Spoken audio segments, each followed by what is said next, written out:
मेरा एक प्रश्न होता है कि सरकारी स्कूल नहीं होना चाहिए, सरकारी अस्पताल नहीं होना चाहिए, सरकारी सड़क नहीं होनी चाहिए, सरकारी बिजली नहीं होना चाहिए, सरकारी पानी नहीं होना चाहिए, तो सरकारी प्रधानमंत्री लेकर के ढोलक बजाएंगे।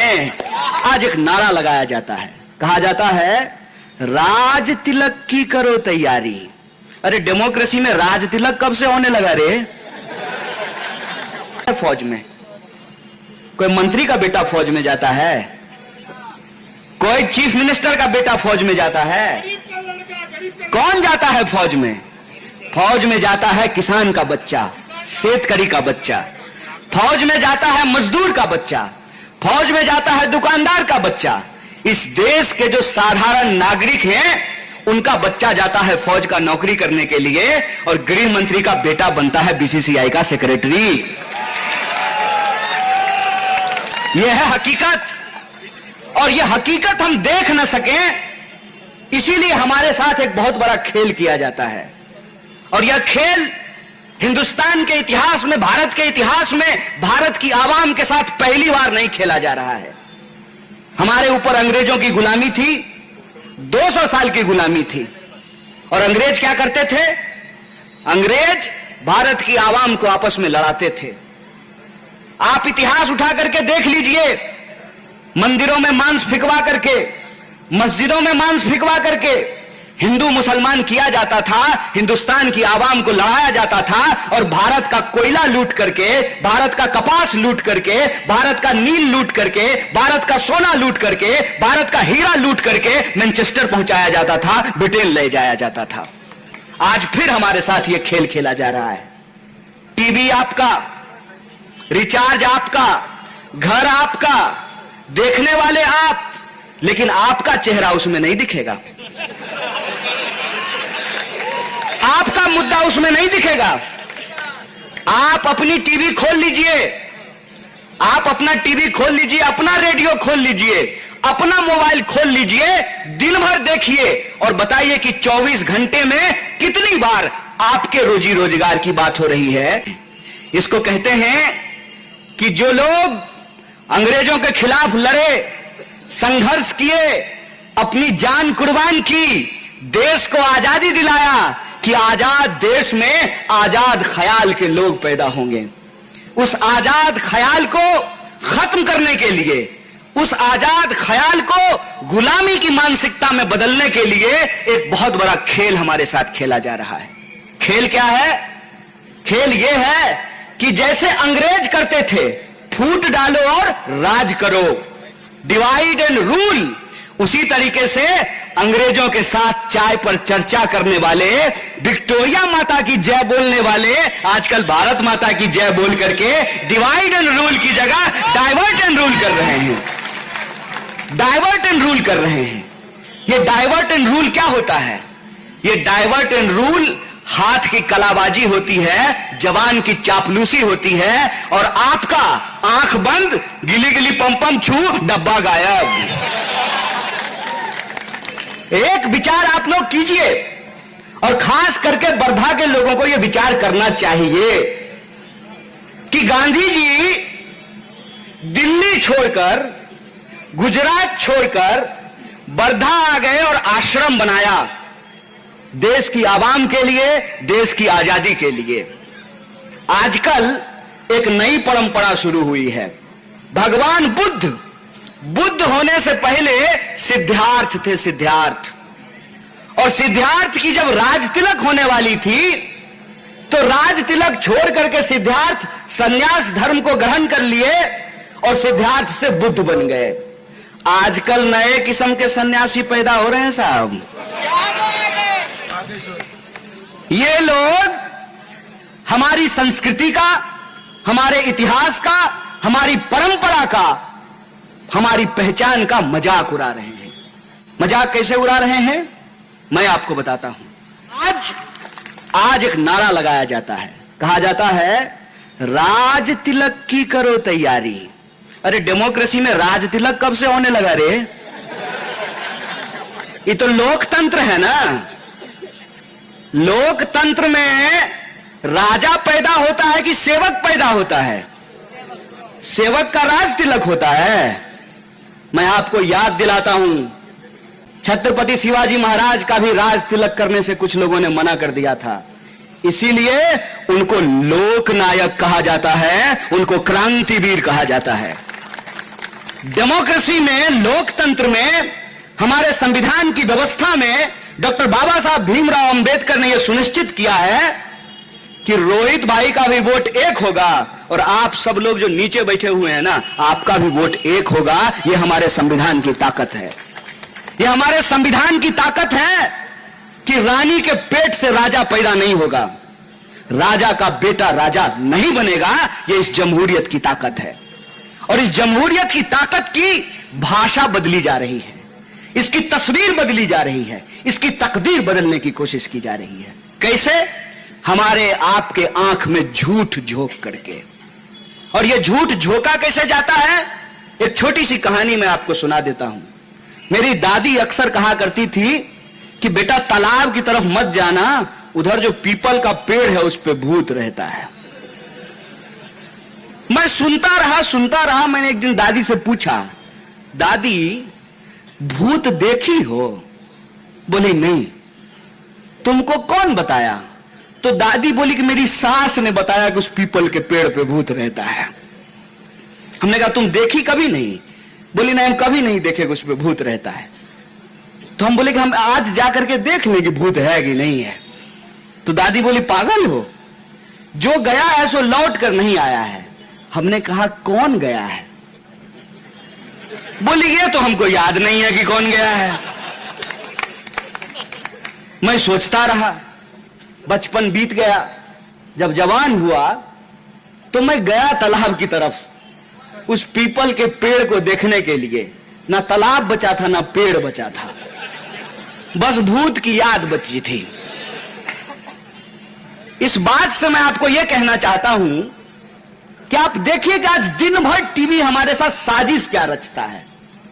यूक्रेन का चर्चा करेगा, उधर इजराइल का चर्चा करेगा, उधर जो है कभी पाकिस्तान का, कभी नेपाल का, कभी चीन का।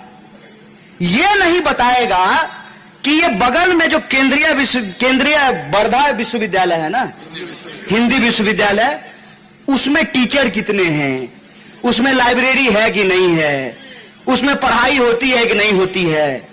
वर्धा में जो स्कूल है उस स्कूल में टीचर है कि नहीं है, टीचर को वेतन मिलता है कि नहीं मिलता है, आंगनवाड़ी के केंद्र में बच्चे पढ़ने आते हैं कि नहीं आते हैं, आंगनवाड़ी की सेविका को मानदेय मिलता है कि नहीं मिलता है, जो आपके आस पड़ोस में दुकानदार है उसको कितनी आमदनी हो रही है, जीएसटी से उसका भला हुआ है कि बुरा हुआ है, नोटबंदी के बाद काला धन आया है कि नहीं आया है, यह कोई सवाल नहीं बताया जाता है। क्यों?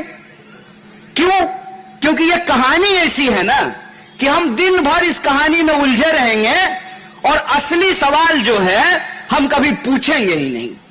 मेरा एक बड़ा जिगरी भाजपाई दोस्त है, नहीं वो भाजपा के लोग भी दोस्त हो सकते हैं, इसमें कोई बुराई नहीं है। उसको एक दिन हम सीरियसली पूछे, क्या एक बात बताओ, क्यों दिन भर भाजपा भाजपा करते हो? तो बोला देश का नाम हो रहा है। हमने कहे कहां,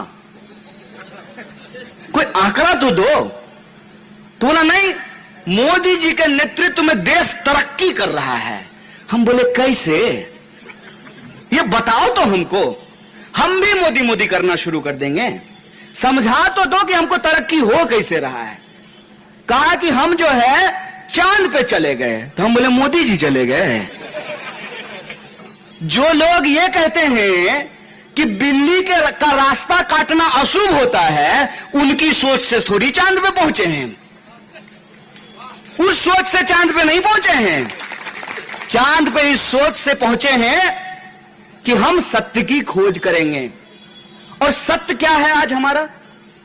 सत्य यह है कि लोगों की आमदनी नहीं बढ़ रही है, लोगों को रोजगार नहीं मिल रहा है, शिक्षा दिनों दिन महंगी होती जा रही है, स्वास्थ्य की सुविधाएं महंगी होती जा रही है, किसान को उनके फसल का दाम नहीं मिलता है।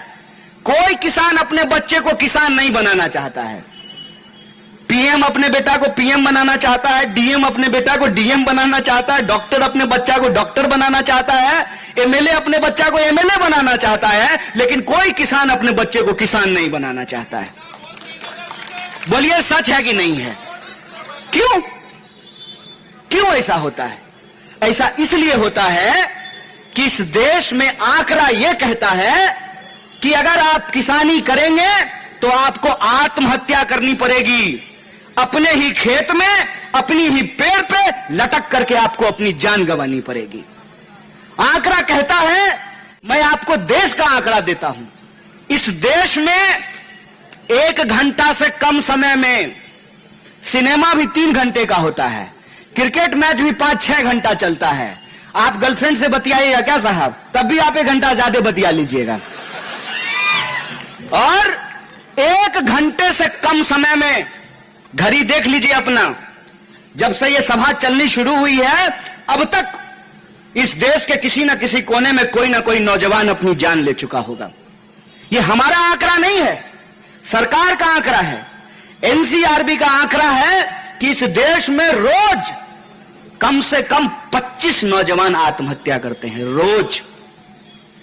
यह चिंता की बात नहीं है। जिस देश में 12,000 से ज्यादा किसान आत्महत्या कर चुके हों, रोज 25 जवान आत्महत्या कर रहे हों, हर मिनट किसी न किसी महिला के साथ बलात्कार हो रहा हो, 45 साल में देश में सबसे ज्यादा बेरोजगारी हो, किसानों को उनके फसल का दाम नहीं मिलता हो, मजदूरों को उनकी मजदूरी नहीं मिलती हो, नौकरी करने के बावजूद आपके पास कोई सुरक्षा नहीं है। न पीएफ मिल रहा है, न ग्रेच्युटी मिल रही है, न पेंशन मिल रहा है। यहां खड़े हैं, पेंशन मिलता है? कांस्टेबल साहब मिलता है कि नहीं मिलता है? अरे बोलिए ना, डर कह रहे हैं, अमित शाह थोड़ी देख रहा है। बोलिए, आप सोचिए इस बात को कि जो नौकरी करता है वर्दी पहन करके दिन रात, पार्टी किसी की हो, अपक्ष हो, विरोधी पक्ष हो, सत्ता पक्ष हो, टोपी पहन करके डंडा लेकर के ड्यूटी में खड़े हैं, इनको पेंशन नहीं मिलेगा। यह बेईमानी है कि नहीं है? यह बेईमानी हमारे आंख के सामने हो रही है। और जब आप टीवी खोलिएगा ना तो नाम हो रहा है। कहां? आप अपनी हकीकत खुद से क्यों नहीं पूछते हैं? मेरे पिताजी कांग्रेस राज में मजदूरी करके घर बना सकते थे। हम भाजपा राज में एक तो नौकरी नहीं मिलेगी और घर बनाना तो छोड़ दीजिए, अपने बच्चों को भी नहीं पढ़ा सकते हैं, ऐसी हालत है। सरकारी स्कूल आप यह कह करके बंद कर दिए कि सरकारी स्कूल में पढ़ाई नहीं होती है। सरकारी अस्पताल आपने यह बंद कर दिया कि सरकारी अस्पताल में इलाज नहीं होता है। मेरा एक प्रश्न होता है कि सरकारी स्कूल नहीं होना चाहिए, सरकारी अस्पताल नहीं होना चाहिए, सरकारी सड़क नहीं होनी चाहिए, सरकारी बिजली नहीं होना चाहिए, सरकारी पानी नहीं होना चाहिए, तो सरकारी प्रधानमंत्री लेकर के ढोलक बजाएंगे? क्यों होता है सरकार? मैं आपको बताता हूं कि आमदार साहब को भी पेंशन और तनख्वाह हमारे आपके टैक्स के पैसे से ही मिलता है, और कांस्टेबल साहब को भी तनख्वाह और पेंशन हमारे आपके टैक्स के पैसे से ही मिलेगा। तो सरकार जो ये बेईमानी हमारे आंख के सामने कर रही है, इस बेईमानी को हमको देखना पड़ेगा। सरकार कहती है कि हम किसानों के खाते में 6,000 रुपया किसान सम्मान निधि पहुंचा रहे हैं।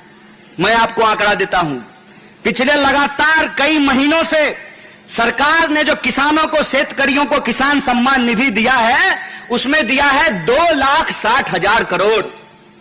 और एक झटके में इस देश के जो बड़े धन्ना सेठ हैं, जो बड़े धन कुबेर हैं, उनका जो कर्जा माफ किया गया है वो है 10,60,000 करोड़। बाहर कमाल, किसान को देने के लिए 2,60,000 करोड़ और बेईमान को देने के लिए 10,60,000 करोड़। हाय रे बेईमान! यह बेईमानी रोज बरोज हमारे देश में, हमारे आंख के सामने हो रही है, लेकिन इसमें हम देख नहीं पा रहे हैं। देख इसलिए नहीं पा रहे हैं क्योंकि हमसे दिखाया नहीं जा रहा है, हमको छुपाया जा रहा है, सच बताया नहीं जा रहा है। सच क्या है? सच यह है कि आए दिन लोगों के रोजगार छीने जा रहे हैं।